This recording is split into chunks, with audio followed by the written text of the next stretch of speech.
19-cu əsrin sonlarından başlayan elmi-texniki tərəqqi, sənayenin sürətli inkişafı nəticəsində ətraf mühitə vurulan zərərlər 20-ci əsrin ortalarında öz mənfi nəticələrini birüzə verməyə başladı.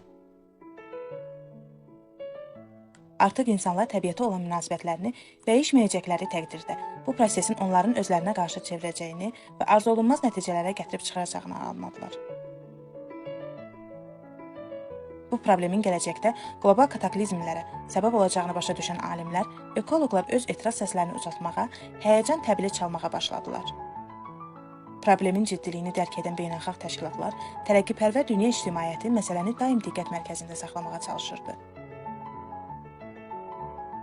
Nəhayət, 1972-ci ildə Birləşmiş Millətlər Təşkilatının Baş Assambleyasının İsveçin paytaxtı Stokholmda keçirilən iclasında 5 iyun tarixinin Ümumdünya Ətraf Mühitin Mühafizəsi Günü kimi qeyd olunmasına qərar verildi. O vaxtdan etibarən bu gün bütün dünyada təntənəli şəkildə qeyd olunmağa başladı. 5 iyun Ümumdünya Ətraf Mühitin Mühafizəsi Günü hər il ölkəmizdə də qeyd olunur. Ətraf mühitin mühafizəsi və ekoloji problemlər bugün Azərbaycanda da diqqət mərkəzindədir. Ekologiya və Təbii Sərvətlər Nazirliyi hər il 5 iyun Ümumdünya Ətraf Mühitin Mühafizəsi Günü ərəfəsində ətraf mühitin qorunması, təbiətdən, yeraltı sulardan, mineral xammal ehtiyatlarından və yerüstü sərvətlərdən səmərəli istifadə edilməsi, onların bərpası və mühafizəsi, bioloji müxtəlifliyin qorunub saxlanılması məqsədi ilə müxtəlif tədbirlər həyata keçirir.